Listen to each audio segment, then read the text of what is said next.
you shared that there was this moment in your wife's life and in your marriage where it was just like, hey, there was this struggle, this grief that was coming up from something that your wife hadn't unpacked from years ago with Hmm. her mother.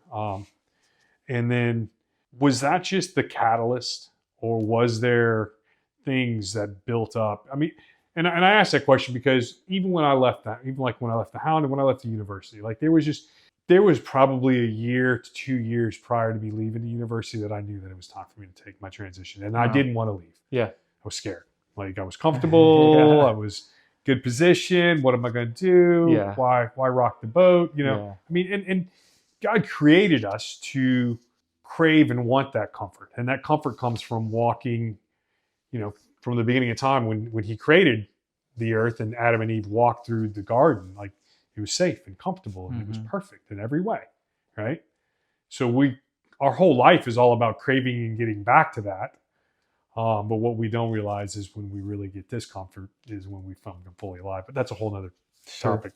So were there moments, or was that just like a catalyst moment, or was that just like the moment that said, hey, look, I've got to stop and take care of my family, and that made me look, it may just be this is what I have to do that, or Absolutely. I mean, there came a time where, and we that was a decision.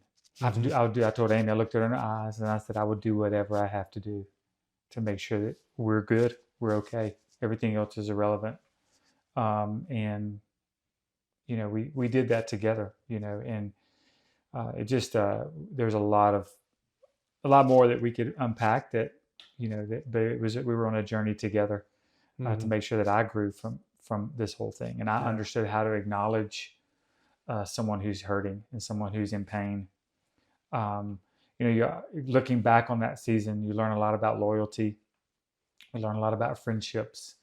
Um, I can remember sitting with Gabe Gross, who's a dear friend. I was at his house, and he looked at me and he said, "Hey, this ain't right.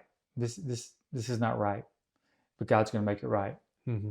And it almost, when he said it's not right, it validated that what I was feeling was true, but it Mm-hmm. also gave me confidence that God was going to be, God was in control. And we had the best. We had some grief counseling, the best counselors, Ben and Becky Joyce, in Bend, Oregon. If you've never been to Bend, Oregon, go to Bend, Oregon. It's an awesome town, but they're amazing people, and just they were a huge part of our story in terms of just the healing process and Mm-hmm. just teaching us how to walk through that together. Mm-hmm.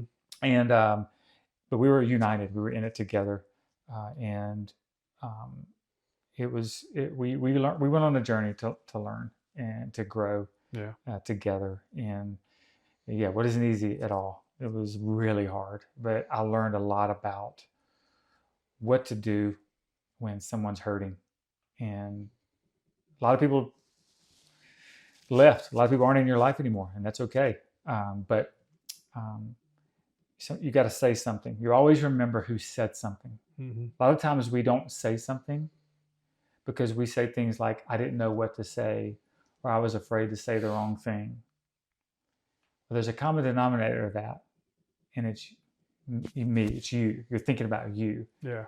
But I will never forget the people who just said, hey, I don't know what to say, but I love you, Mm-hmm. and I'm here. And that meant the world, just to say something. You always remember who showed up, who knocked on our door. And I have a friend who's in Huntsville, and uh, his name is Jason Morgan. I got a knock on my door one night at 9 o'clock. Open the door, and it's Jason Morgan. Mm-hmm. I said, man, what are you doing here? He said, I just want to come hug your neck. Joe from Huntsville, to let you know I'm here. Mm-hmm. Sat down in my office in my house, 10 minutes. Said, well, I'm going to get back. I just love you, here for you. You'll never forget who showed up. And you won't forget who stuck around, who is still there to this day, who walked through it with you. Mm-hmm. And that's anybody's story, whether you're going through what we went through or your own story. You remember the ones who stuck it out, who stuck with you, was there for you. But you also remember the ones who stepped in, the new friends, Mm-hmm. the new gifts that God gave you stepped in your story and allowed you to start that new chapter with new friendships. And God was so gracious just to allow us to see each one of those different phases play out. And it's all Him.